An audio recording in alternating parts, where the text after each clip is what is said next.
Tikulandireni omvera athu nonse kulikonse kumwe muli kuchokera mzigawo zonse zinayi za mdziko lino. Dziwani kuti ife Dreams Media timakunyadirani kwambiri chifukwa munapanga chisankho chotsatira ife kuti tizikupatsirani zonse zomwe zikuchitika mdziko muno. Kuti mdziko mmene muli Malawi 21, 22 or 23 million kuti anzeru kwambiri ndifeyo. Sitinanenepo zimenezozo. Chimene chinachitika ndi chisomo chokuti mwina ife tidapeza mwayi kuti pali platform imene timatakulankhulapo.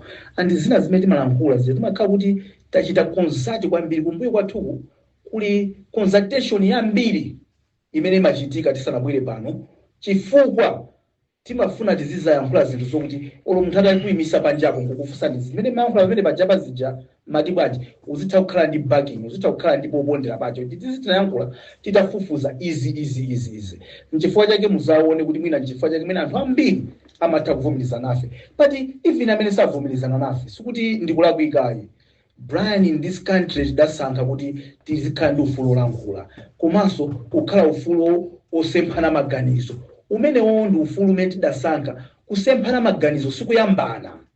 People can differ in opinion koma cholinga chake mukamasiyana zinthu yokuti aliyense akuona ngati njira yakeyo ndiye yabwino yofuna kutukula dziko. Chimene timavomerezana ndi chokuti dziko lathu lino Africa tilitukulidwe tilimange ndithu one brick after another tizika ndiwera kumamanga mwina the how part ndimene timangosiyana kodi tizilimanga bwanji. So we differ, we consult kumakhala timalandira even makalata from anonymous people telling us tatifufuzeni nkhani yakuti tatifufuzeni nkhani zakuti and ife sitimangopupuluma ungobweretsa nkhani chifukwa choti yatuluka kunjako.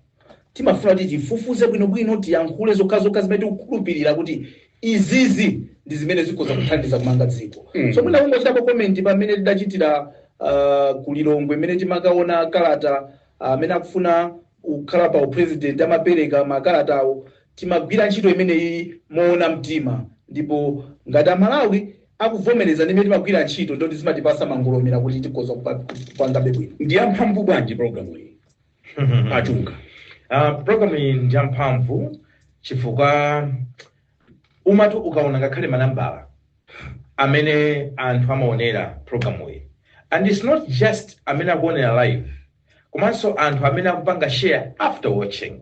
Anthu ena analowa ndithu business yomangodula zimene tayankhula nkuma muzipanizi kumakhala timaklipi mumafora mwawo mmene amati kodi ndayimisa amati chani atinenatu akuti chakuti ena nkumakambirana ndauzidwapo ineyo ndakulakula zipani kuti asinayionere program koma munakampa fundo yakuti tinayikambirana ku chipaniku taona kuti we need to change somehow. So we are playing a role ya watchdog.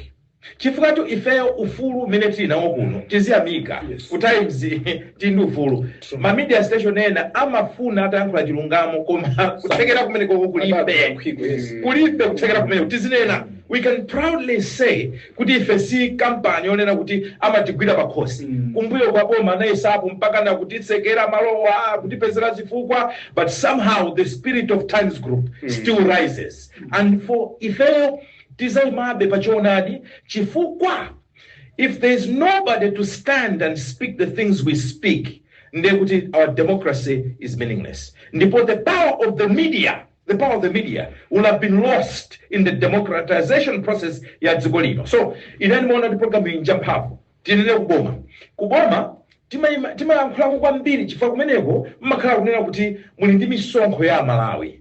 So you are responsible for the resources of this country and all we are saying is chonde don't forget. So pamafunika nthawi zina munthu wina azikukumbusa ino simunapezekapo kuti munatopa kwambiri mmachita kwauza mwina akazi anu kapena wina kumuuza kunena kuti chonde undigogodere 5 koloko mfasi ndifuna kuchedwa. That's our job.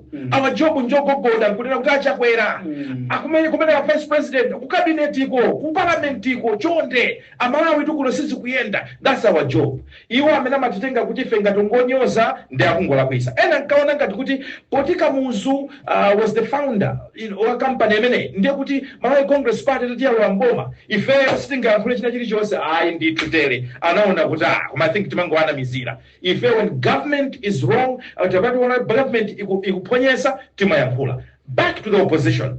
Ife pamene tikukamba za government sisimathandiza kuti ku opposition opposition yonso ili ndi udindo mu democracy pamene somukuphonya ife timanena kuti apato opposition you could have done better ndipita pake anthu amazasowa kanga ndakungolesa kumakhala ngati kanga TVP apasandalama kumakhala ngati kuti continue guessing as we continue to do our job.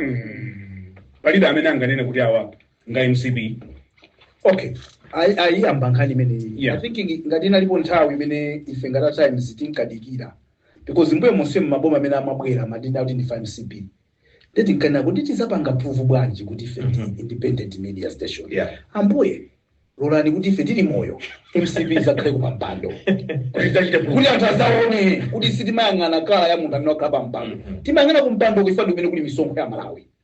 Nde mulungu adaloladi kuti tili ndi moyo tosatatu adakhazika MCB pampando anthu aja nkumadikira kuti tione ndikuona kuti ife sitikusintha atikungonera cholakwa ndi cholakwa kaya kupanga ndi wa DPP kaya kupanga ndi wa MCP kaya ndi wa UDF kaya ndi wa UDM cholakwika ndi cholakwika chabwino ndi chabwino posatengera makaka. So ife ndathokoza mulungu kuti ambuye mwatichita vindicate kuti anthu panopa adaona professionalism and independence ya Times kuti simatengera kuti ndi ndani yungogwira ntchito yake imene akamba chimwene angawa watchdog kuona kuti kodi amalawi amene alibe liwu angalankhulire ndi ndani pamalo pokuti amene wamaudindo azimva. Yeah. Nde ife kaswa chimanda kuti ndi chisomo kuti takhala nthawi inoyo kuti taprova kwa amene ankakayikira ma doubting Thomases kuti no I think anthu awawa they are independent imene alankhulira wawa kuti abwana kunoko independence ilipo. That's why timanena pena timavulala nazo pogwira ntchito imene tizinena zona. Yes. Timavulala nazo pena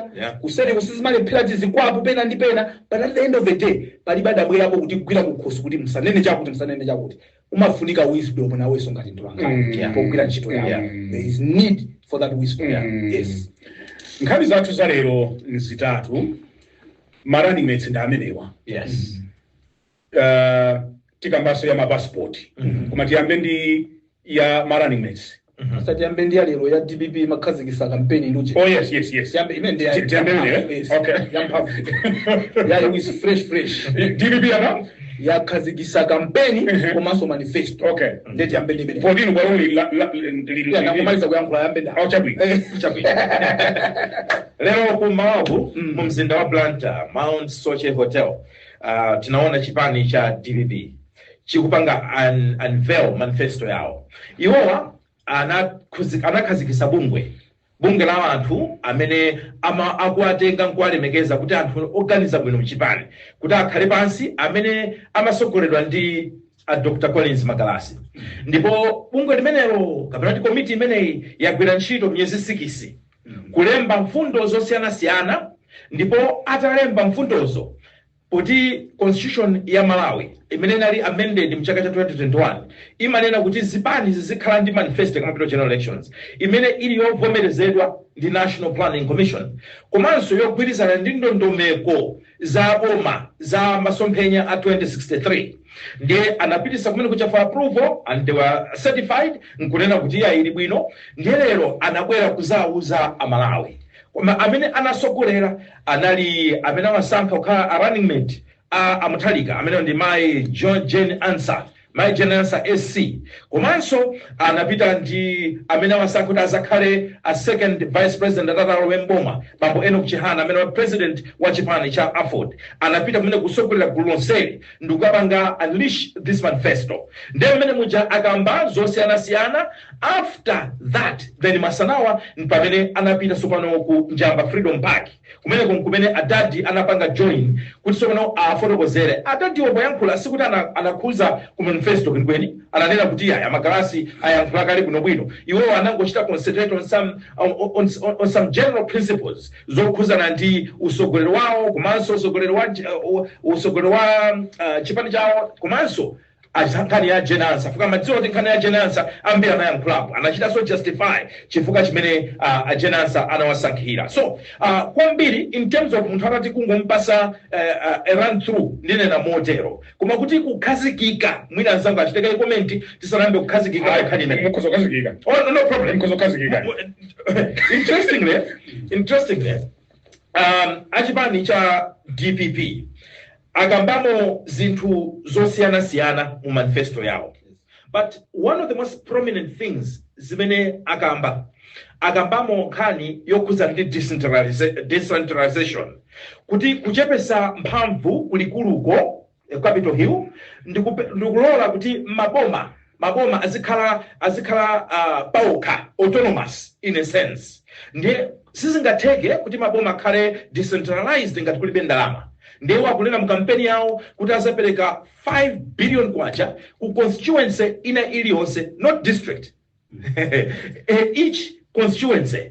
Kumbukirane UTM nawo sanainda amount imene akhala akunena akabambe kuti tisapereka. Awa kunena kuti 5 billion per constituency. Chifukwa tufuna kuti kumene kusachitika ntchito ndi chitukuko. And it's not surprising chifukwa pamene amayankhula Mutharika kunjamba anakambapo nkhani yodandaula kuti you have killed Blantyre, for example. Zonse mangosipanga concentrate kulilongwe. Ati ifeyo kungolowa mboma ndizayika decree kuti makampani onse amene have been forced kupita kulilongwe abwerere ku Blantyre.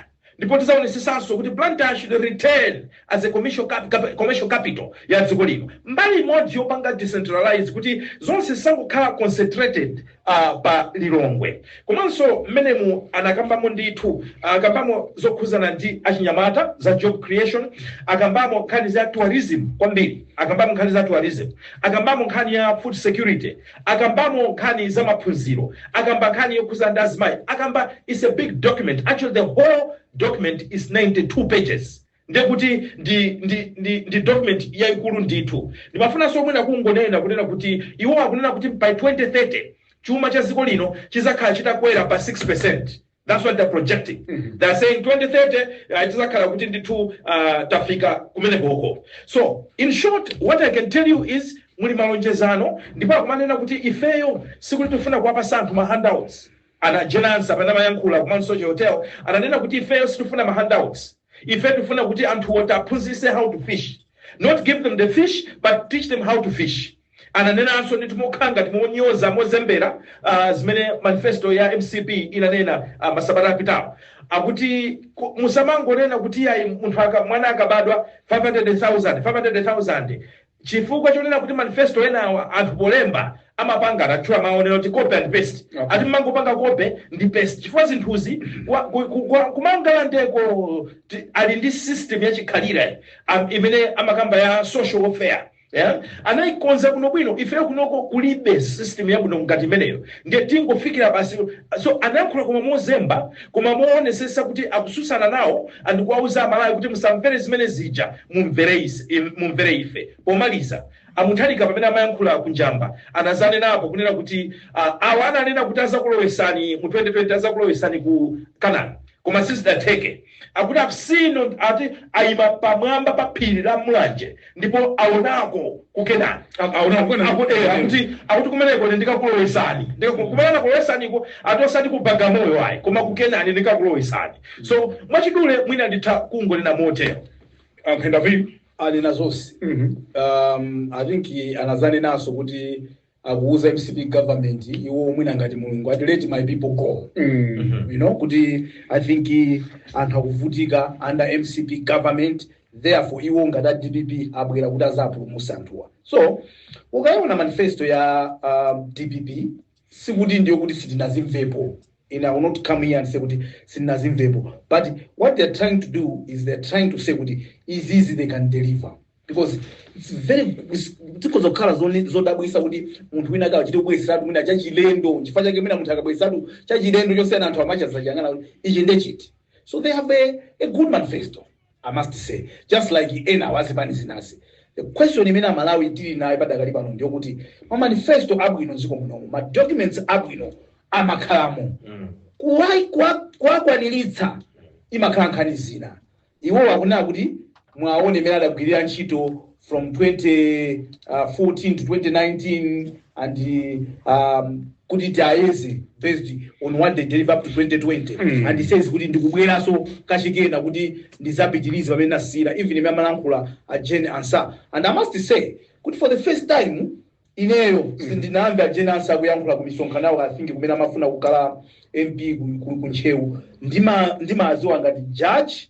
Komanso interaction yanga kwambiri ndiwo ina pamene anali make chair, you know, that type of interaction. but I'm now seeing Jen Ansah as a politician. And I was like, okay. So, okay, in my own head, now, okay, the metamorphosis, changing from that person, kuzakhala muntu wandale uyuyu, even imina mayankula zamphavu pamene baja wagazuse adada yankhule. I was like, okay, fine, makumbukira madando, type of woman that she was. Anamasuka ngamwa nditu. Tunaona mmawa ujeni kuja kuma sochi. No, anasopozana ndi achihana. Ayeno kichihana maziwa kali nthawi zonse. Anachita po comment zone akuti anthu mukunena kuti amuthalika sali bwino. Kodi mufuna zikanyamula myala? Mufuna zikalima munda mwachakwera? So ndi munthu oti iyeyo akuluakulu ni ndambo mozimira moto ndeni mukuti sali bwino mukutanthauza chake. So auje na achihana ndi amene anazusa ndakomanda kuti sada khale pasanja imeneyo timafuna tipase nthawi yabwino tikambirane chifukwa chokuti yes mafanizo kuti is that a new style of doing politics? No, we can as well talk about it because atumina sada kuti tukhala ngati kuti nasifuna kuyiyankha kapena kuyiyankhulapo nkhani pakhala sizobisa ubani ndamsisa muli apo kuti anthu akhala ine sindinaonere so I cannot know because I was by the way yakufuna tinene apa chifukwa choti panabwera mafunso ambiri chifukwa chani simupanga cover kunjamba at times momwe timapangira kuno imakhala first come first serve. Yes, amene afulumira kuti uzati mubwere muzagwire ntchito nkutilipira timatenga meja ngati confirmation. So iyo ngokhala ngati pempho kwa onse amene afuna kugwira nawo ntchito kuti chonde muzinena nthawi yabwino chifukwa anthu ena mazamba mafunso ngati pali china chake palibe china chake. It's just business. We go where we have been booked, where people have paid. So Saturday and Sunday adalibira dala MCB ndi kunabidwa kwa MCB ko. That's why sinali kunjamba. Mama nali ku manifesto totally free. Koma kuti ngati ufuna nsonkhano wako kuchita mamsanga. Nkulowa kudera bagamba. Kuti kuti mukafuna mbwere Sunday. Chifukwa wina akuzobwera pa chitatu nkulipira. Ndi walipira. Ndamene wajanganga. Ande pali panali zona mvula. Atambira mafunso ndifajani nanga sasa anazolowera kuti amationa uje ngati zimezo. Okay, komanso inu ndine sindingapite kuli konse pia. Sindingapite kuli konse. Ndikuti sindingapite konse. Yes, sindingapite konse. Zona dia. So nkhani yokhuzana ndi akapita mthalika yokhuzana ndi his physical fitness zakhazi kukambidwa. It's not a secret. Aliso akhala kukamba. Ndimanena kuti nkhani pali pawiri kapena patatu poti zionera. Chimene chimavuta kumalawi kuno nchonena kuti nkhani iliyonse timafuna kuti ziona kuchokera kumagaka achipani. And that Amalawi is one of the reasons why we are still poor. Tizasiye kumaonera nkhani nkumachita comment on nkhani purely because of political bias. China chili chonse ngochiona magaka achipani. I was glad kunena kuti tili ku convention tili ku lilongo ku BICC wina wa DPP anabwera ndikunena kuti pa hot current chonde sikuti mukayankhule adati tuziwa kuti pena pake mphamvu nde zachepadi koma chonde mukabweze moto anayazima yawiri akuti koma chonde mukabweze moto. If what we're trying to say is kuyankhula zokhuza ndi msogoleri kunena kuti mwina ali physically fit or not tizikhala kuti tikuyankhula from a point of objectivity osati kunyoza. Tonsefe ndife anthu timatha kudwala ndipo tonse tizakalamba ndipo we have seen nthawi zina anthu amene ali akulu kapena okalamba kukhala better leaders kumuzi kuja kusiyananso mwina ndi anyamata. We have seen it before m'midzi mwathumu.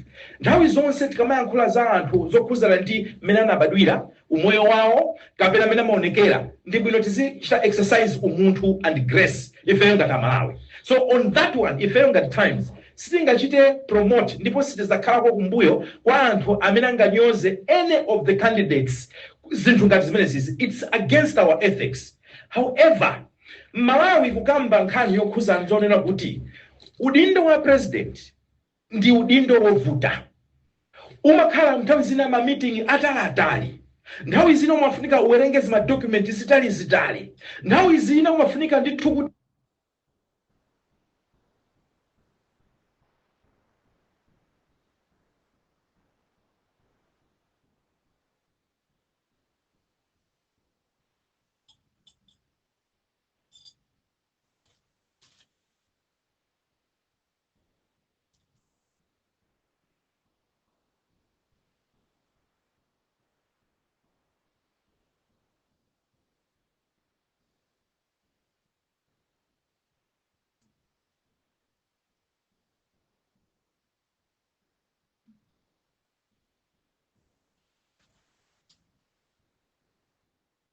pamakhala is very demand itenga nkhani ngati kuti muli ndi medical report ngati kuti muli ndi umboni. That is wrong. Ndipo ife sitingapange zimenezo, sitingapange defend zimenezozo. Mwanena mfundo yonena kuti mwini wake akunena kuti I am fit. What about if he says kuti I'm fit? If someone says kuti is fit, we will take him. Titenga zimene akuona. Koma ifeyo ngati times as well. Tindu udindo and we have tanena kale nkhani ya watchdog. Sitomane tika watchdog. Are you telling me kuti achakwera, for example, lero atanena kuti zinthu zili bwino. Ife tikuona kuti zinthu zili bwino. Tinena kuti poti zinthu zili bwino, fota achakwera na kuti zili bwino. No. So we shouldn't apply double standards. Ngata Mutharika atanena kuti ndili bwino. Ifeyo independently, we have a job, we have a mandate, yeah, as professionals. Kuacha kuonaso nkunena kuti maybe we have concerns apo ndi apo. For example, are you sure kuti Mutharika atakuyenda campaign from Chitipa to Nsanje? Maybe not.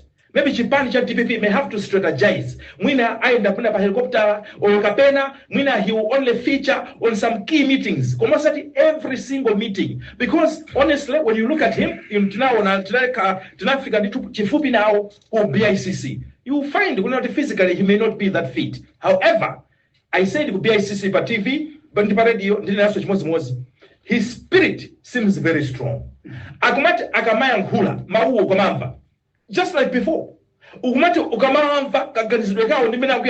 Still as strong. That's why. And who has ungulira kumanena kuti if atu sinofuna utakanyamule widibala, if atu sinofuna utakanyamule njerwa, that's why they're going toward that, because iwa kutizozona kuti kwa akayankula kuma mutu ukanga tukuti ukanizabe bwino. That's why they're standing on that particular defense. Mafuna utenkati mene ya kuremote. Yeah. Ine ndikuelewa mene alikizira achunga. Ine sinafike zaka 50. Ndikuyandikira ku 50. 49. Ali mafote ya kutili mafote. Koma 50 sinafika. Nimesema nditsikala account hapo. Banda. My point is 47. Ni nyamana mo 47. Afode ya kuti. Komano my point is zomwe ningabanga ndi 20 years. Sukuti ningamangu banga pano pai. Muntu as you are advancing in age, pali zina zimene thupira kulima kuyankhula. And sikulakwa ayi. Tonse timapemphera kuti Mulungu munisungire moyo nthawi yaitali kuti nzaone zizukulu zanga, because you understand that when you're aging, there's some things you cannot do the way you used to do. So imagine when you go beyond 80. We don't expect kuti apita Mutharika zibanga zipiti goliro masama sote kumabanga push-ups. I think that would be asking too much from him. But what is clear, you can see kuti Mutharika aja sikuti is as he was. But zinthu zina zake sakuzipanga with ease. That's why kubwera kubanjamba kuona Nsanja ili hapo iwo ndikukhala mgalimoto. Chief, you cannot ignore that. Why would you come? It's a security thing. That's what we have. Wafika gale banjamba bacha. Chinga chitike ndichani. Yeah, but eventually ndaona ndatsika.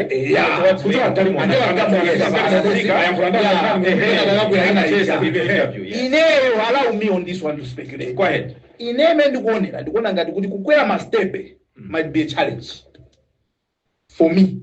And I'm entitled to my opinion. That's why you would see kuti even kumene tinapita kuche ku BICC. He tried to anabanga avoid my steps also. And like Koyana said, sikuti ndikunyoza tikamanena chonchoye.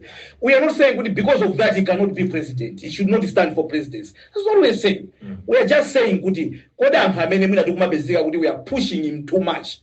Do we understand kuti there are some things he cannot do? When who said kuti if you want to be president for this country, it means you have to go the whole country. Why do you have other people like Ajina if you were to be away Kanchito? What's the point? Agawana. Yes, that's what I was coming. Okay. I'm just agreeing with you. Okay. Because sometimes we place so much expectation on one person. Okay. As if you would even go. Atabanda kuboya kusokano ina again ndikuti no inusima na audience ngakhala kuna media. It's the same way. It's the same principle.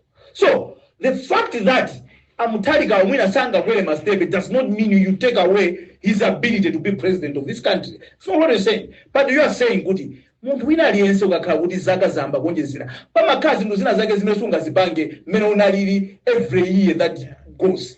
Mmene angapangira zinthu 2019 ndi 2020 zimasiyana. So to say kuti he may not be feasible. Mudzi pano tapangani subscribe chifukwa mukatero inu ndi ife tidzendera limodzi kuyambira lero mpaka na masiku omwe akubwera kusogoloko.